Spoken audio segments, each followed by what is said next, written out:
Sveiki bičiuliai, šiandieną pabandysim parodyti, kaip pasidaryti tokį namudinį fakelą, ta prasme, galbūt su juo, ta prasme, nebus ten pats patogiausias kažkoks keliavimas, bet vis turėsit kažkokį pasišvietimo šaltinį, o gal kai kuriuose sąlygose jis jums bus ir labai kažkuo tai naudingas, teisingas.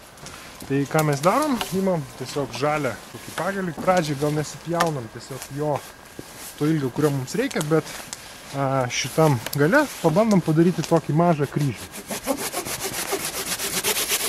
Tiesiog aš vos įpjaunu, kad po to mes skaldysim į kirviu ir kad tiesiog nereikėtų labai ten markiai stengtis ir kažką tai matuoti. Tai pjūkliuku yra paprasčiau įpjauti, o tada kirviu jau suskaldyti taip, kaip reikia.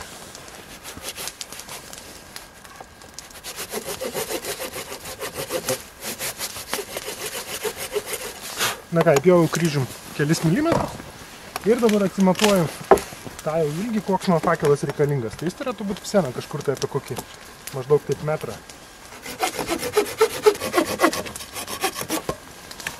Na ką, imu kirvį ir dabar su kirviu bandysiu tiesiog tą kryžių, kaip pavadinti, išplatinti. Šitą procedūrą atlikinėkite atsargiai, nes tiesiog visieną kirvis gali nuslysti ir tiesiog jūs šiek tiek sužaloti. O prapjojau tam, kad tiesiog man nereikėtų pačiam matuoti, daužyti jau kirvio ašmenys kaip ir sminga į tą apjautą dalį ir taip yra daug patogiau ir paprasčiau.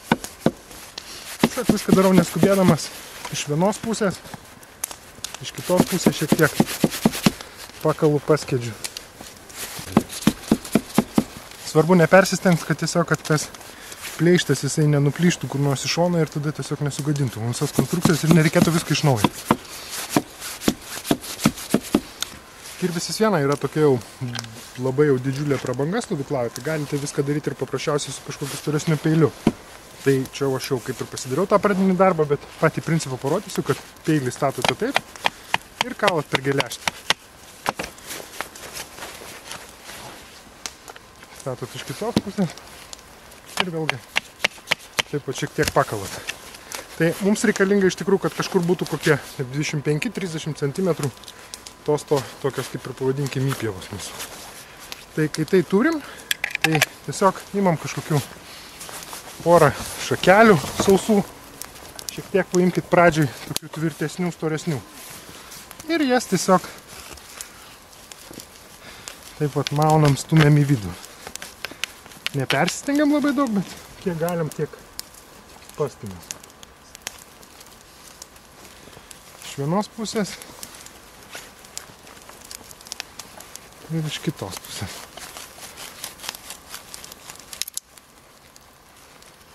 Na ką, pasistengkit, kad tas pagrindas tiesiog jau būtų gana toksai tvirtas ir sudarytų kaip po tokį ir dugną.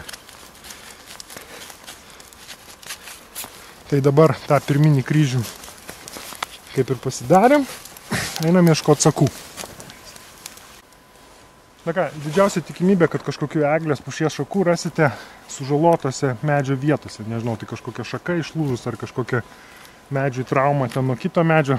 Tiesiog gaila, bet labai dažnai sakų galima rasti kažkur tai stovyklaujatėse prie ežero, kur tiesiog kažką tai turistai, nežinau, juos ten medžius žaloja ir toj vietoj sakai kaip ir meto tą apsauginę reakciją ir išleidžia sakus. Čia turim prisirinkę taip pat bijau daugiau gana, negu kad mums reikia sakų, bet paprasčiausiai peiliuku lupat po biškį ir renkat sakus iš tiesiog tų tokių sužalotų medžių vietų. Nieko baisaus, jeigu papuls tiesiog sakai su žievės dalimi, nes ta žievė yra taip labai jau gerai impregnuota sakuose ir puikiai dega. Na ką, tiesiog visų sakų nesurinkim, nes tai medžio vis viena apsauginė reakcija į kažkokį sužalojimą, tiesiog pakrapštykim nuo viršaus ir palikim medį toliau gyti. Na ką, tiesiog turim tą pirmą sluoksnį pagaliukų. Padarom, kad jie tiesiog sudarytų tokį kaip ir savotišką dugną ir bandom dėti sakų gabaliukus į tą patį viduriuką. Pasistengkit juos taip gana juvelyriškai sudėtis prie vidurį, šiek tiek paspausti, kad jie ten nepriliptų.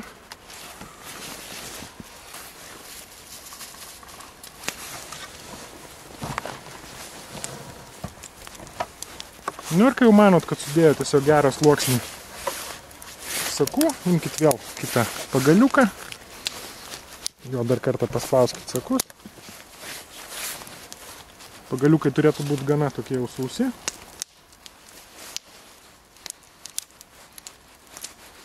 Dėkit juos kryžmai ir specialiai palikit, kad tiesiog galai šiek tiek iššotų.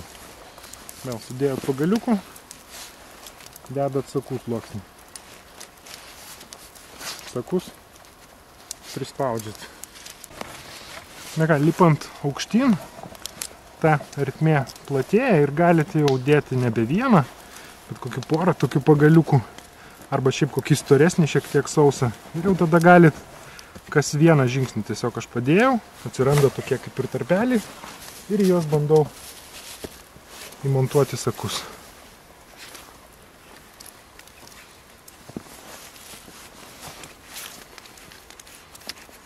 Šitą darbą reikėtų kaip ir gana kruopščiai atlikti, tiesiog pasistengti, kad visa konstrukcija būtų gana tokia tvirta.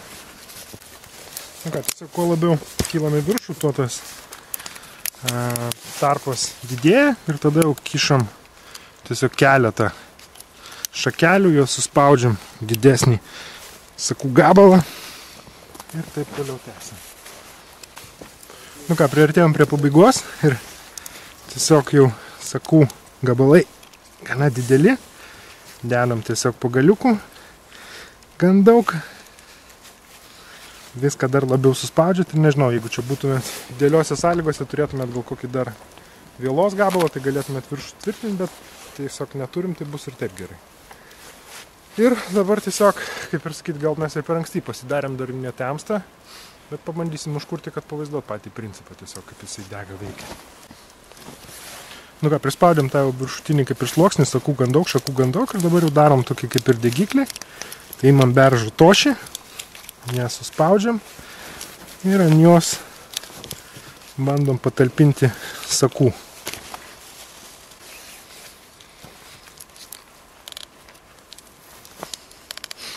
Tiesiog ir beržų tošis, ir sakai, jie gerai dega ir vilkimės, kad čia mums pavyks jį gan operatyviai uždegti.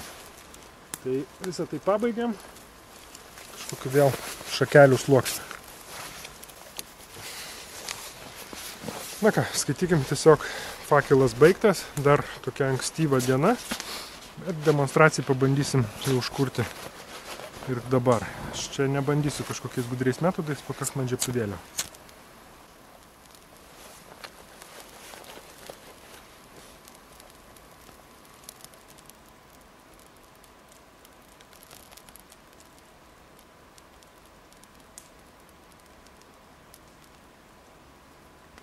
Na tiesiog dabar svarbiausia, kad beržo tošis jinai pabandytų uždegti tuos sakus ir tada nuo jų ir šakaliukai užsidegtų. Galim pradžiai pastatyti tiesiog fakelą ant žemės ir čia kaip ir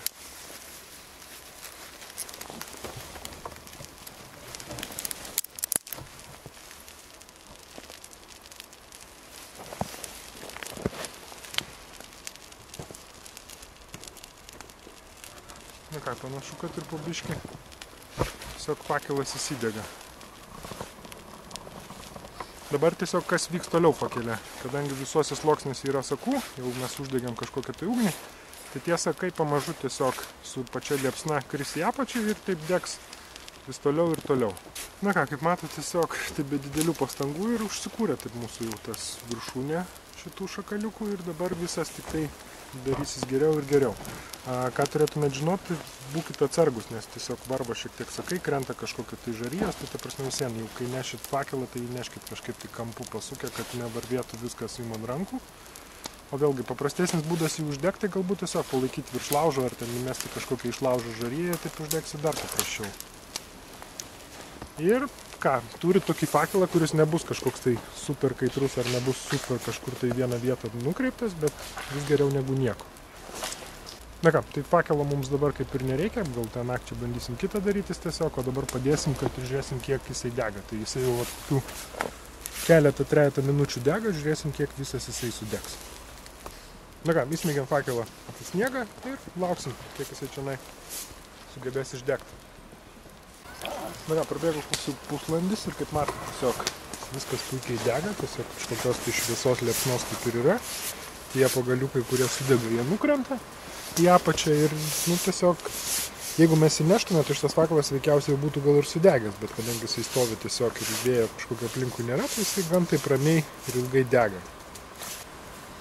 Nu ką, ir tiesiog turėkite omeny, kad jeigu jau fakelas jums reikalingas, tai pasiruoškite kelis, nes jisai degs maksimum kokį pusvalandį, taip ar 20 minučių vėjotą dieną ir šiaip nešant jį.